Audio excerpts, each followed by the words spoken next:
ठीक है, आवेश संरक्षण का नियम हमने समझ लिया था कि आवेश को ना तो उत्पन्न किया जा सकता है ना नष्ट किया जा सकता है, बल्कि एक स्थान से दूसरे स्थान पर स्थानांतरित किया जा सकता है। ये क्या कहलाता है? आवेश संरक्षण का नियम कहलाता है।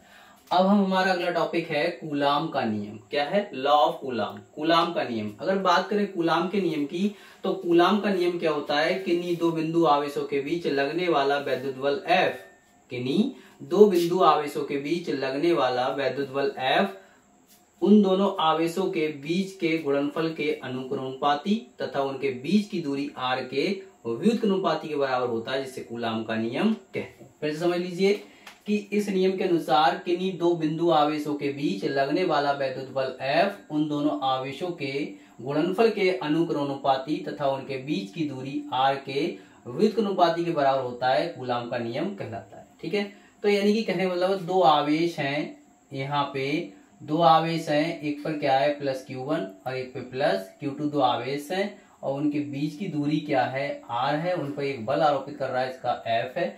ठीक है, तो अगर यहाँ पे बात कर रहा है वो कि किन्हीं दो बिंदु आवेशों के बीच लगने वाला वैद्युत बल उन दोनों आवेशों के गुणनफल के अनुक्रमानुपाती होता है। मतलब ये वैद्युत बल है, ये किसके अनुक्रमानुपाती है? Q1 और Q2 के गुणनफल के अनुक्रमानुपाती है। ठीक है, एक चीज आपको हमेशा ध्यान रखनी होगी कि जब अनुक्रमानुपाती लिखा होता है तो अनुक्रमानुपाती में चीजें जो होती हैं वो उसके जस्ट सामने होती है। ठीक है, एक चीज आप अच्छे से देखना है, यहाँ पे एक शब्द आया है अनुक्रमानुपाती। ठीक है, तो अनुक्रमानुपाती में क्या होता है? चीजें सामने होती हैं। और एक शब्द है व्युत्क्रमानुपाती, तो व्युत्क्रमानुपाती में चीजें क्या होती हैं? अपॉन यानी बटे में होती है, एक के बटे में लिखना होता है। ठीक है, ये चीज आपको ध्यान रखना है। तो इसमें जो दोनों आवेशों का गुणनफल दे रखा है, दोनों आवेशों का गुणनफल वो अनुक्रमानुपाती है और उसके बीच की दूरी के वर्ग के, ठीक है, बीच की दूरी के वर्ग के। ठीक है, तो यहाँ पे बीच की दूरी r है, उसके वर्ग के व्युत्क्रमानुपाती बराबर, मतलब 1/r² आ गया। देखो, तो यहाँ पे बीच की दूरी के वर्ग के व्युत्क्रमानुपाती बराबर होता है, जिसे क्या कहते हैं? कूलाम का नियम। अब ये समीकरण 1 है, ये समीकरण 2 है और दोनों समीकरणों को अगर कंबाइन कर लिया जाए तो F अनुक्रमानुपाती Q1 Q2 upon r²। ठीक है, ये आ गया।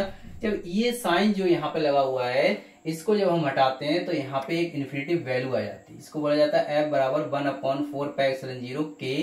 ये इन्फिनिटिव एक वैल्यू आ गई। ठीक है, और इसकी जगह और बराबर का साइन लग गया इक्वल टू का, और Q1 Q2 अपॉन r² ये सेम आ गया। तो यही जो है हमारा वो कूलाम का नियम कहलाता है। ठीक है, नाउ क्लियर। उसके बाद यहाँ पे फिर से देख लीजिए कूलाम का जो फॉर्मूला वो क्या हुआ? फिर F बराबर 1/4πε0 k Q1 Q2 upon r²। ठीक है, जहां पे ये जो k है वो क्या है? एक परावैद्युत नियतांक है। ठीक है, और ε0 क्या है? वैद्युतशीलता है। अब बात कर लेते हैं हम यहाँ पे वैद्युत क्षेत्र की। वैद्युत क्षेत्र क्या होता है? जिसको बोला जाता है इलेक्ट्रिक फील्ड। ठीक है, तो वैद्युत क्षेत्र क्या होता है? किसी आवेश के चारों ओर का वह क्षेत्र जिसमें वह आकर्षण और प्रतिकर्षण बल का अनुभव करता है, वो क्या कहलाता है? वैद्युत क्षेत्र कहलाता है। ठीक है, किसी आवेश के चारों ओर का वह क्षेत्र, जैसे मान लीजिए ये एरिया है तो इसके चारों ओर का वह क्षेत्र जिसमें क्या है? एक आकर्षण या प्रतिकर्षण बल का अनुभव करे। ठीक है, तो वो क्या कहलाएगा? उसका वैद्युत क्षेत्र कहलाएगा ना। ठीक है, जैसे मान लिया कहीं भी थोड़ा सी कुछ जगह है और उसमें क्या है? इलेक्ट्रिक चार्ज है। ठीक है, और वो अपने आप को क्या है? कनेक्ट कर रहा है, तो वो क्या होगा? उसका क्षेत्र होगा, एक एरिया होता है। ठीक है, जहां तक उसकी कैचिंग पावर होती है। तो क्या है? वैद्युत क्षेत्र क्या होता है? किसी आवेश के चारों ओर का वह क्षेत्र जिसमें वह आकर्षण और प्रतिकर्षण बल का, किसी आवेश के चारों ओर का वह क्षेत्र जिसमें वह आकर्षण तथा प्रतिकर्षण बल का अनुभव करता है, वैद्युत क्षेत्र कहलाता है। ठीक है, वैद्युत क्षेत्र की तीव्रता की बात की जाए तो वैद्युत क्षेत्र की तीव्रता क्या होती है? Electric field intensity. ठीक है, तो ये वैद्युत क्षेत्र की तीव्रता क्या होती है कि विद्युत क्षेत्र के किसी बिंदु पर आरोपित बल क्या होता है? F, तथा उस एकांक धनावेश के अनुपात को, जो एकांक धनावेश है मतलब Q0, उसके अनुपात को क्या कहते हैं? वैद्युत क्षेत्र की तीव्रता कहते हैं। ठीक है, इसको क्या है? E से प्रदर्शित करते हैं। तो फॉर्मूला हमारा क्या होता है? E बराबर F अपॉन Q0। ठीक है, F अपॉन Q0। तो F क्या हो गया? आरोपित बल, और Q0 क्या हो गया? धनावेश। ठीक है, ये फॉर्मूला होता है E equal to F upon Q0।